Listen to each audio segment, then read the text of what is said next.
Revenge with Karen. The air in the boardroom on the 42nd floor always smelled the same, a sterile blend of lemon polish, cooled recirculated air, and the metallic tang of fear. I had spent 15 years learning to breathe that air, learning to navigate the currents of power that flowed through the hallways of Sterling Heart like electricity. I was the senior liaison for strategic partnerships. It was a title that sounded boring to the uninitiated. To anyone who actually knew how money moved in the city, it meant I held the keys to the kingdom. I didn't shout. I didn't need to.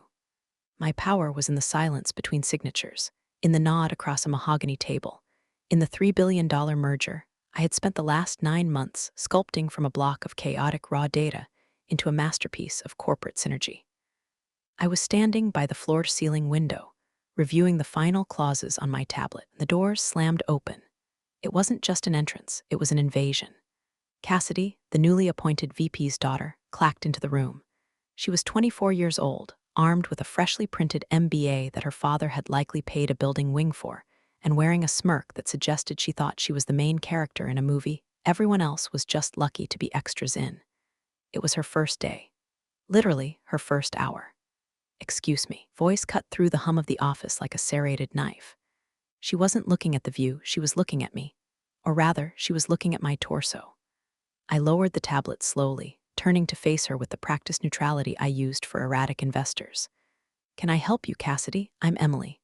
We were supposed to meet at— I know who you are," she interrupted, waving a hand dismissively. She was holding a thick, spiral-bound book, the Employee Handbook, relic from the 90s that nobody had actually opened since the invention of the iPhone.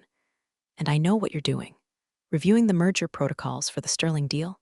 I offered, keeping my voice level. "No," she sneered, stepping closer. She smelled of overpowering jasmine perfume and insecurity. "You are violating Code 4 Section B regarding appropriate client-facing attire." I blinked. I was wearing a vintage Armani blazer, charcoal gray with pearl buttons, paired with tailored slacks and a leather tote that cost more than her car. It was the armor of a woman who closed deals. "I'm sorry." "The pearl buttons," she said, tapping the handbook with a manicured nail. "The handbook clearly states standardized closures only. And that bag, it looks distressed. We don't do distressed here.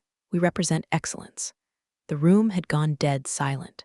The analysts in the glass cubicles outside had stopped typing. Junior associates were freezing mid-sip of their lattes. This is the part where I usually tell people that if you enjoy watching train wrecks in slow motion or stories about people getting exactly what they deserve, you should probably take a second to hit that follow button and upvote, because trust me, the crash is coming. But right then, nobody was moving. "Cassidy," I said, my voice dropping an octave, deadly calm. "A meeting with Marcus Sterling in 48 hours to finalize a $3 billion acquisition. This blazer is not the issue. The issue is that you are interrupting my preparation." She turned a shade of red that clashed with her scarf. She wasn't used to pushback. She was used to Daddy's credit card and terrified interns. "I am the Vice President's Chief of Staff," she announced, throwing a title around that I knew didn't technically exist for her pay grade. "I am enforcing standards. If you can't follow the basic rules of this company, how can we trust you with its future?" It was so absurd I almost laughed, but I saw the gleam in her eye. She didn't care about the buttons. She wanted a scalp. She wanted to prove on day one that she was the alpha predator. She had picked me because I looked established, and taking down the matriarch is the quickest way to scare the pack. "Go home, change. Write a formal apology to HR for the infraction," she commanded, crossing her arms. I looked at her, really looked at her. I saw the tremor in her hands, the desperate need for validation. I also saw the complete lack of understanding of what I actually did. "No," I said simply. "Excuse me, no. I have work to do." I turned back to the window. "You're fired," she shrieked. The words hung in the air, heavy and ridiculous. I turned back around. She was panting slightly, eyes wide. She had committed. She had pulled the trigger. "You can't be serious," I said, not pleading, but analyzing. "I am your superior by proxy, and you are insubordinate," she yelled, her voice cracking. "Pack your things. Security will escort you out." Now, I looked at the terrified faces of the analysts outside the glass. I looked at the $3 billion contract on my tablet. And then a strange, cold clarity washed over me. I didn't feel angry. I didn't feel sad. I felt relieved. "Okay," I said. Cassidy blinked, expecting a fight, expecting begging. "Okay, you're right, Cassidy," I said, snapping the cover of my tablet shut. "Standards are important. I'll pack my things immediately." I didn't wait for her response. I walked past her, my shoulder brushing hers, and headed for my office. She thought she had just exerted dominance. She had no idea she had just pulled the pin on a grenade that wouldn't explode for 48 hours. He had just fired the only person in the hemisphere who could interpret the handshake codes of the Sterling family. As I walked down the hall, I didn't look back, but I could feel her staring, confused by my compliance, wondering why the kill felt so empty. My office was a sanctuary of controlled chaos.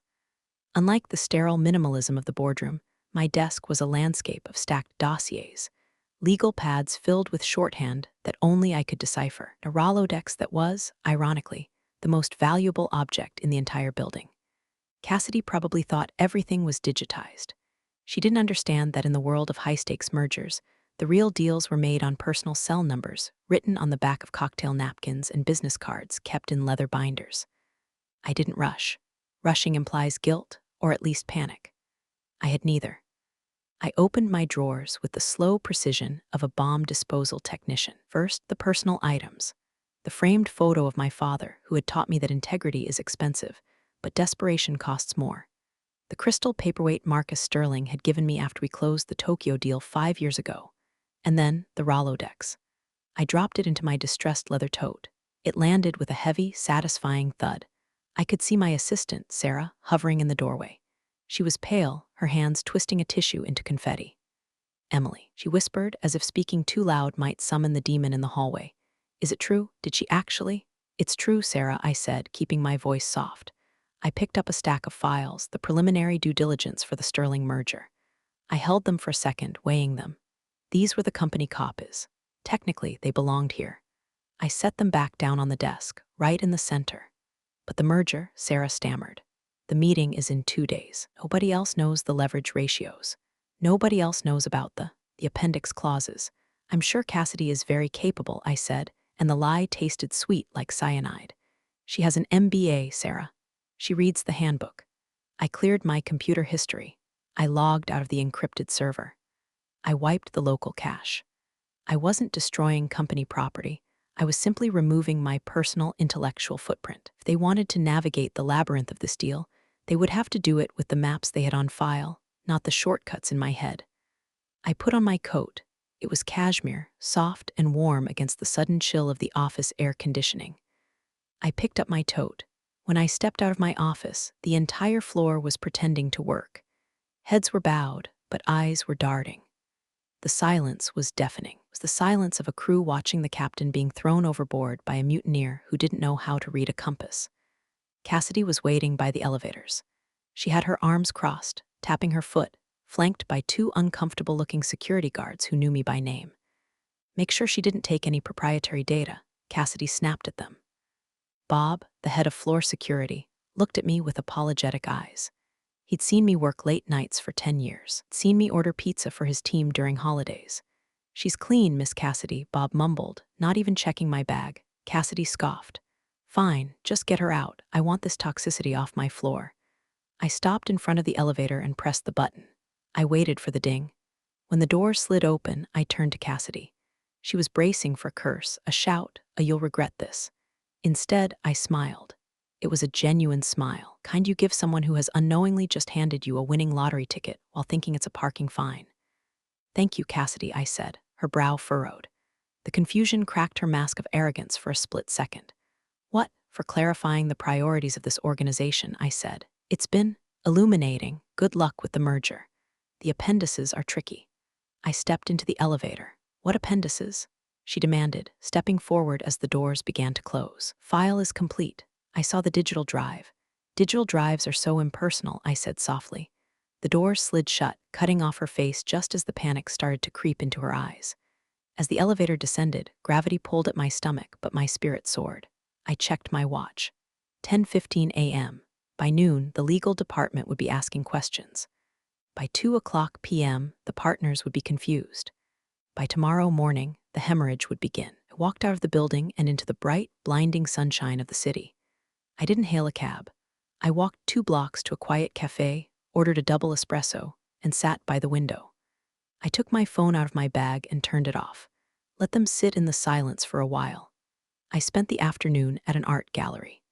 I stared at abstract expressionist paintings, chaos contained within frames, and felt a profound sense of kinship. It was amazing how much detail you missed in the world when you were busy carrying the weight of a billion-dollar corporation on your shoulders. For the first time in a decade, I noticed the texture of the paint, the brushstrokes, the silence. It wasn't until 6 p.m., when I was back in my apartment pouring a glass of Nebbiolo, that I decided to turn my phone back on. The device buzzed in my hand like an angry hornet. It didn't stop vibrating for a full 2 minutes. Screen lit up with a cascade of notifications, a digital avalanche of regret. 14 missed calls from office, Sarah 3 missed calls from HR director 5 missed calls from unknown number 27 new emails. I took a sip of wine, savoring the tannins, and scrolled through the text messages. Sarah, 11:30 a.m. Emily, legal just came down. They're asking who authorized your termination. Cassidy is locked in her office. Sarah, 12:45 p.m. The partners from the Tokyo firm tried to call you. Cassidy took the call. It didn't go well. She told them you were no longer a cultural fit. There was a lot of yelling in Japanese. Sarah, 2:30 p.m. Where are the appendix files? Cassidy is screaming at it. She says you deleted them. IT says they never existed on the server. Emily, everyone is freaking out. I smiled, swirling the wine in the glass. Of course they weren't on the server. The appendix files weren't documents. They were the nuances. They were the handshake agreements regarding the retention of key staff in the acquired company. They were the verbal promises I had made to Marcus Sterling about the preservation of his family's legacy branding. They were in the notes I took by hand, the notes that were currently sitting in the fireplace of my apartment, turning into ash. I opened an email from the general counsel. David Thorne. David was a good man, but he was spineless when it came to the board. Subject, urgent, employment status / misunderstanding Emily, there seems to have been a significant breakdown in communication regarding protocol enforcement. Please call me immediately. We need to discuss a reinstatement of your contract before the Sterling meeting. We can smooth this over. Cassidy is new and perhaps overzealous. Let's not let emotions derail the merger. Emotions. I whispered to the empty room. They always called it emotions when a woman reacted, but strategy when a man did. I didn't reply. I could picture the scene at the office perfectly. The sun would be setting, casting long, accusing shadows across the open floor plan. Cassidy would be exhausted, her jasmine perfume turning stale, her white power suit wrinkled. She would be realizing that vice president's daughter was a title that commanded obedience, but not respect, certainly not knowledge. She had the files. She had the numbers. She could see the valuation is $3 billion, but she didn't know why. She didn't know that the third clause in Section 5, the one about environmental liabilities, was actually a coded negotiation about a specific plot of land in Montana that Marcus Sterling's grandfather had purchased. It looked like a liability on paper, but it was the emotional heart of the deal for the Sterling family. If she tried to renegotiate that to save money, which any MBA student would do, she would insult Marcus so deeply he would walk away before the coffee was poured.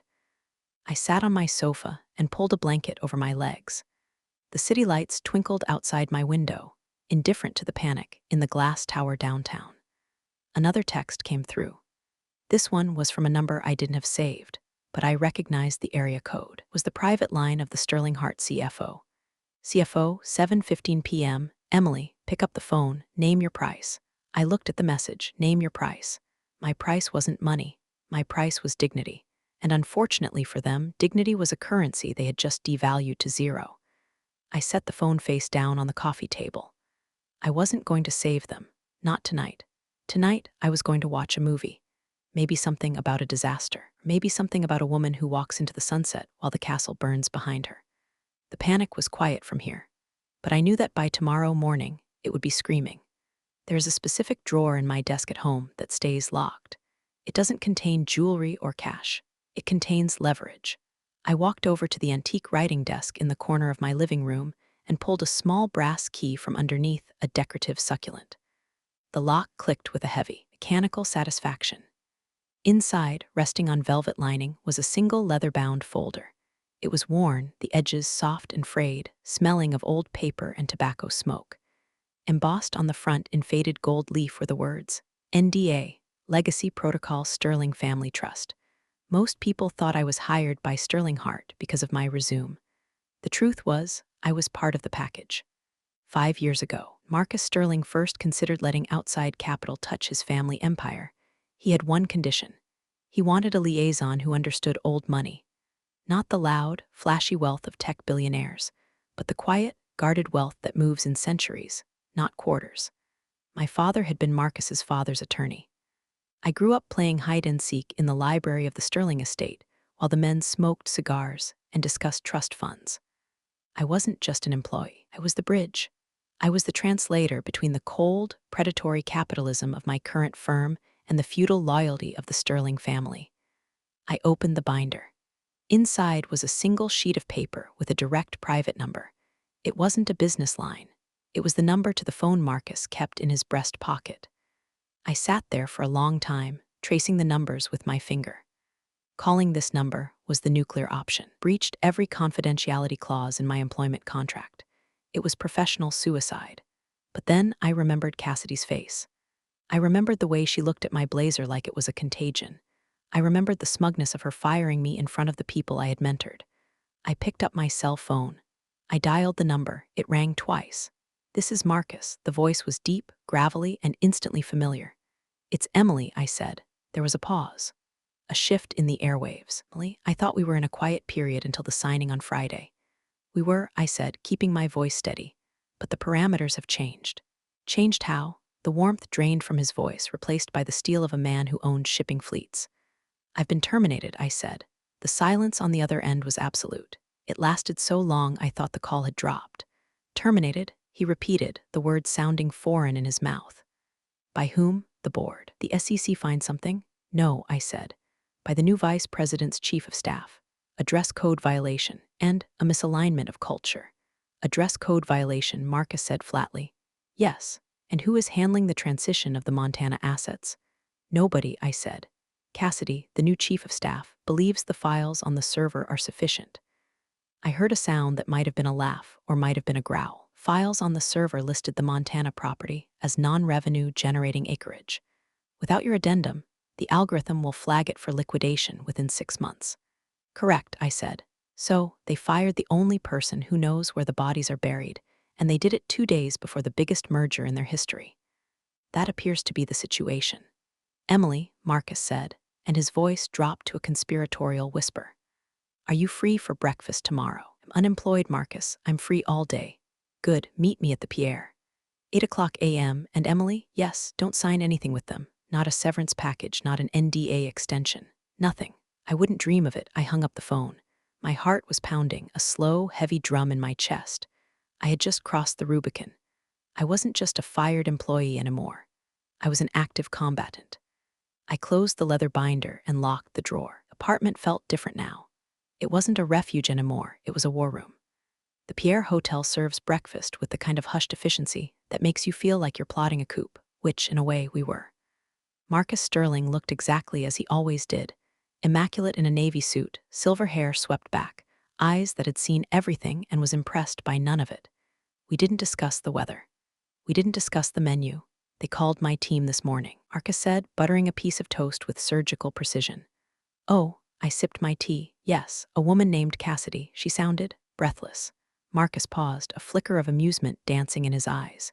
"She told my lead counsel that you were unavailable due to a sudden medical emergency. She said you were hospitalized with severe exhaustion, but had fully briefed her on the deal." I set my cup down. The audacity was breathtaking. It wasn't just a lie, it was a verifiable, dangerous lie. If I was sick, the deal could be delayed legally. If I was fired, the key man clause in the contract, which stated that key personnel changes must be disclosed immediately, would trigger a voiding of the exclusivity agreement. "She's trying to buy time," I said. "She thinks if she can get you in the room, she can charm her way through the Montana clauses." "She thinks I'm an idiot," Marcus corrected. "She thinks I'm a checkbook with legs." Wiped his mouth with a linen napkin. My assistant, James, did a little digging. "Apparently, HR is currently in a standoff with this Cassidy. The board wasn't notified of your termination until this morning. The CFO is reportedly throwing staplers." "That sounds like him," I noted. "Here is the situation, Emily." Marcus leaned in. "I don't do business with amateurs. and I certainly don't do business with liars. The deal with Sterling Hart is dead. I'm going to kill it, but he let the word hang there. But I still need to sell, and I still want you to run the transition. He reached into his briefcase and pulled out a thick document. It wasn't a merger agreement. It was a consultancy contract. My holding company is looking for director of strategic acquisitions. The salary is double what you were making. The equity is significant. And the first assignment is to find a new buyer for my company. Looked at the contract. It was freedom. It was power. It was the ultimate revenge. There's just one thing, Marcus added, a shark-like grin spreading across his face. I haven't canceled the meeting at your old office yet. It's scheduled for tomorrow at 9 a.m. Why not? Because I want to see her face when she tries to explain why the hospitalized liaison is sitting on the other side of the table. I felt a cold shiver of anticipation. Want me to come to the meeting? No, Marcus shook his head. I want you to be in the lobby. I want you to be the last thing she sees before her career evaporates. I'll handle the meeting. You just handle the exit. My phone buzzed again on the table. It was an automated alert from the Sterling Hart server. My access credentials had been officially revoked. But then, a second alert. A news notification. Market rumors swirl. Sterling Hart merger facing procedural delays as key exec rumored to exit. The leak had sprung. The sharks were circling. I accept, I said to Marcus, picking up the pen. Good, he said. Now, finish your eggs. You're going to need your strength. Watching an empire crumble is exhausting work. Later that afternoon, I walked past the Sterling Hart building. I stayed on the other side of the street, hidden behind oversized sunglasses. I could see the activity on the 42nd floor through the glass walls. Figures were pacing. Lights were blazing. It looked like an ant colony that had just been kicked. I checked my email on my personal phone. There was one last desperate message from Cassidy herself. Emily, please call me. We can fix this. I didn't mean it. It was a stress reaction. My father is asking questions. Please, I deleted it. There are no takebacks in the big leagues, Cassidy. You read the handbook. Should have read the room. The morning of the meeting, the sky was a bruised purple, threatening rain. It matched the mood I imagined was permeating the executive suite across the street. I sat in the corner booth of the Grind, a coffee shop directly opposite the main entrance of the Sterling Hart Tower. It was 8:30 a.m. The meeting was scheduled for 9 o'clock. I wasn't alone. James, Marcus's personal assistant, man who looked like he was carved out of marble and dressed by Tom Ford, sat across from me. We had a stack of documents on the table. They were the onboarding papers for my new role at Sterling Holdings. Marcus is en route, James said, checking his watch. He's currently 5 minutes away. He asked me to ensure you were visible. Visible? I asked. To the tower, James gestured discreetly toward the glass skyscraper across the street. I looked up. Floor-ceiling windows of the lobby were clear. And there, pacing back and forth near the security desk, was a figure in a white suit. Cassidy. She looked frantic. She was yelling at her receptionist, gesturing wildly at the elevators. She was trying to ensure everything was perfect for Marcus's arrival. She wanted to look like the gatekeeper. Then she stopped. She looked out the window. At first, she just scanned the street. Then her gaze locked on the coffee shop. Distance was about 50 yards, but I saw her freeze. She saw me. And more importantly, she saw James. She knew James. Everyone knew James. He was the harbinger of Marcus Sterling. And he was sitting with me, laughing, handing me a pen. I saw Cassidy press her face against the glass. Her mouth opened. She grabbed her phone and started dialing. My phone remained silent. I had blocked her number an hour ago. She sees us, I said, taking a sip of my cappuccino. Excellent, James said without turning around. Let her sweat. Panic makes people sloppy, and Marcus hates sloppy. I watched her crumble in real time. She turned to the receptionist, pointing at us, likely screaming something about spies or sabotage. The receptionist just shook her head, looking terrified. Cassidy spun around, running toward the elevators, likely rushing back up to the 42nd floor to warn. Well, to warn who? Father? The board? What could she say? The woman I fired for wearing the wrong buttons is currently having coffee with the buyer's right-hand man. It was an admission of catastrophic failure. She's running back upstairs, I reported. James nodded. She's going to try to intercept the narrative. Too late. The narrative left the building yesterday with your box of personal effects. James gathered the papers. You're officially signed, Emily. Welcome to the family. Now, per Marcus's instructions, are to wait here for exactly 20 minutes. Then, cross the street and enter the lobby. Just stand there, be the ghost at the feast, and Marcus, he's pulling up now. I looked out the window. A sleek black town car glided to the curb in front of the tower. The driver opened the door, and Marcus Sterling stepped out. He buttoned his jacket, checked his cufflinks, and looked up at the building with the expression of a demolition expert examining a condemned structure. Didn't look at the coffee shop. He walked straight into the lion's den. "Showtime," James whispered. I watched Marcus enter the revolving doors. I knew exactly what was about to happen. Cassidy would be scrambling down from the 42nd floor, out of breath, sweaty, trying to compose herself. She would meet him with a lie, and he would meet her with the truth. I waited. 1 minute, 5 minutes. 10. The rain started to fall, blurring the glass, turning the world into a watercolor painting of gray and steel. But I saw everything clearly. I paid for the coffee. I checked my reflection in the window. My blazer was perfect. My distressed tote bag was on my shoulder. It was time to go say hello. The lobby of the Sterling Hart building was designed to intimidate. 3 stories of marble, a waterfall that cost more than my college tuition, and acoustics that amplified every footstep, pushed through the revolving doors, and the sound of the waterfall washed over me. The air was cool. The scene played out like a tableau vivant. Marcus Sterling was standing in the center of the atrium, near the security turnstiles. He wasn't moving toward the elevators. He was standing like a statue. Cassidy was there. She must have sprinted down the service stairs because she was slightly disheveled, her white suit looking less power and more panic. She was flanked by the CFO and the general counsel, who both looked like they wanted to be invisible. I walked quietly across the marble floor. My heels clicked, a rhythmic, steady sound that cut through the white noise of the water. I stopped about 20 feet away, close enough to hear, far enough to watch. "Unforeseen complications," Cassidy was saying, her voice shrill, bouncing off the hard surfaces. But as I said, Emily is indisposed. She's in the hospital. Want to worry you with the details. Marcus stared at her. He didn't blink. "In the hospital," he repeated. His voice wasn't loud, but it carried. "Yes," Cassidy nodded vigorously. "Very sudden, but she briefed me fully. I am ready to proceed with the signing." Marcus reached into his pocket and pulled out his phone. He tapped the screen once. "That's strange," Marcus said, "because I just received a text from her. She says the coffee across the street was excellent." Cassidy froze. The blood drained from her face so fast she looked like a wax figure. The CFO's head snapped up. "What?" the CFO croaked. Marcus turned slightly, scanning the lobby. His eyes landed on me. He didn't smile, he just nodded. Cassidy turned. She saw me standing there, healthy, calm, holding my tote bag, the hospitalized invalid. The silence that followed was heavy enough to crush a car. She, Cassidy stammered, pointing a shaking finger at me. "She's lying. She must have. I fired her." The truth vomited out of her before she could stop it. The CFO turned on Cassidy, his eyes bulging. "You did what?"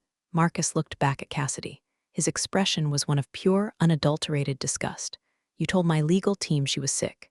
You lied to me, to my board, and to your own partners. And you fired the project lead 48 hours before closing for." He looked me up and down. "For what, exactly?" "She violated dress code."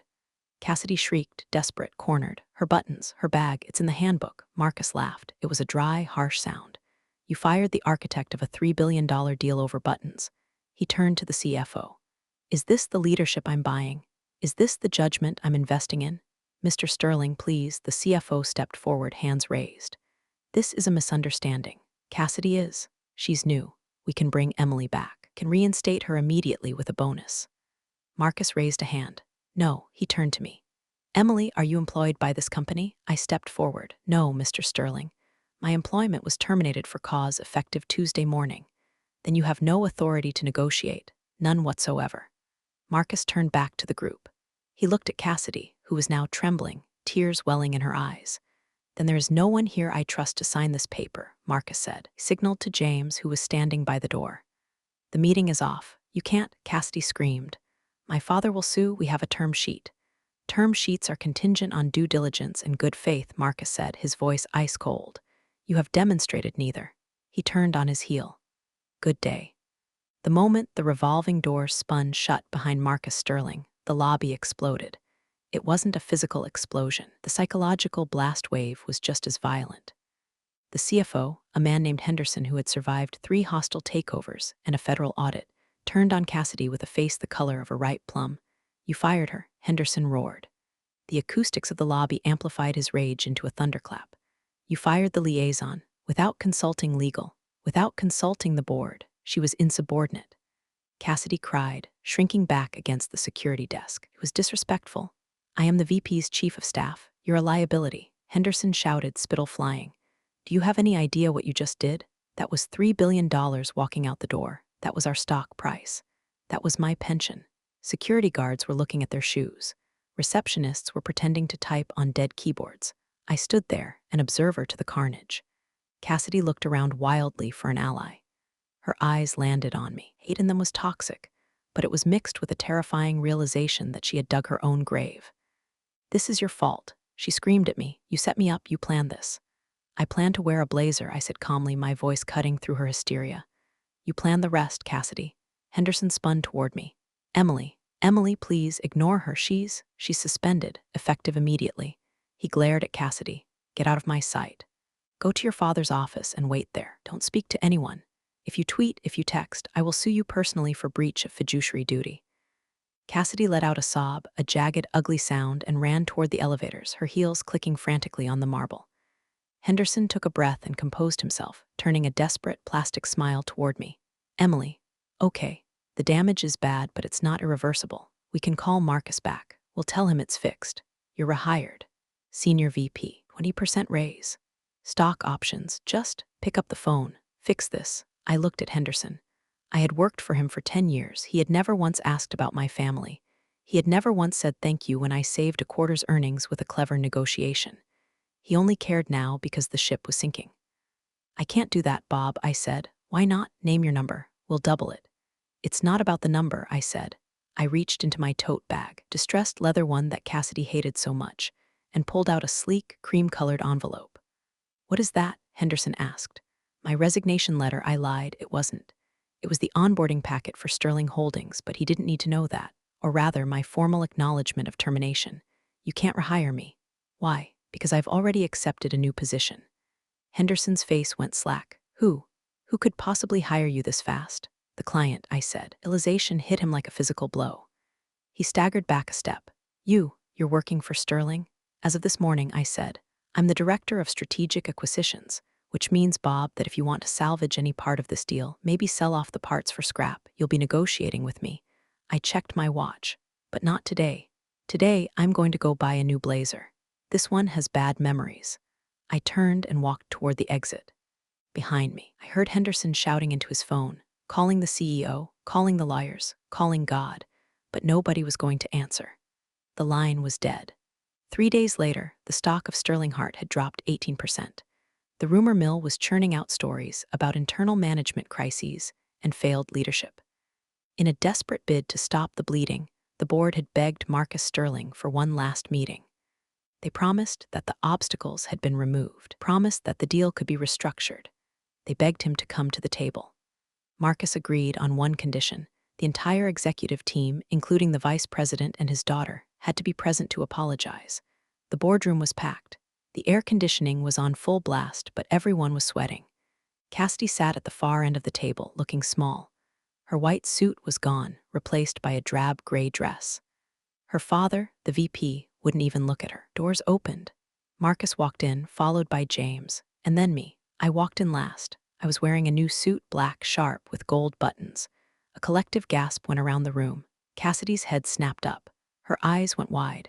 We believed, the CEO began, his voice shaking, that this meeting was to discuss the reinstatement of the merger. Marcus sat down at the head of the table. He didn't open his briefcase. He simply folded his hands. I'm not here to merge, Marcus said. I'm here to make an offer for the assets. At 30 cents on the dollar. 30 cents, the CFO shouted. That's robbery. We were at $3 billion. That was the price when you had competent leadership, Marcus said calmly.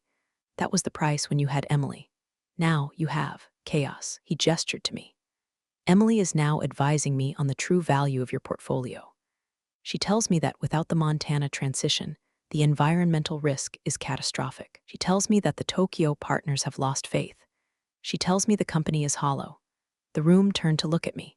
The betrayal in their eyes was palpable. They expected loyalty from the person they had discarded. Emily, Cassidy whispered. How could you? You worked here for 15 years. I looked at her. I didn't feel hate anymore. I felt pity. She was a child playing with matches who was surprised the house burned down. I did, I said. And for 15 years, I followed the code. I dressed the part, I played the game, and you decided it wasn't enough. The VP spoke up. We can fix this. Emily, come back. We'll fire Cassidy. We'll give you her job. Just tell him to sign the original deal. The room held its breath. This was it, the offer of redemption, the return to the fold. I could have my old life back, but with a crown on my head. I looked at Marcus. He raised an eyebrow, waiting. You ready to sign? He asked, playing along. I looked at the CEO. I looked at the CFO. And finally, I looked at Cassidy. I smiled. It was the smile of a woman who knows exactly where the bodies are buried because she's the one holding the shovel. Sorry, I said softly, my voice echoing in the silent room. She fired me. No deal. Marcus stood up. You heard the lady. The offer is 30 cents on the dollar. You have until 5 p.m. to accept, or we wait for the bankruptcy auction and buy it for 10. Turned and walked out. I followed him. I didn't say goodbye. I didn't need to. The silence behind me said it all. As we walked to the elevator, Marcus handed me a file. Good work, director, he said. I took the file. Thank you, Marcus. The elevator doors opened. I stepped in, and for the first time in 15 years, I didn't check the mirror to see if my buttons were straight. I knew they were perfect. We went down, leaving the wreckage on the 42nd floor, and I finally, truly exhaled. You're the real stars of the corporate jungle. Thanks for watching. Hit subscribe, or I'll flick the switch on your old cubicle memories.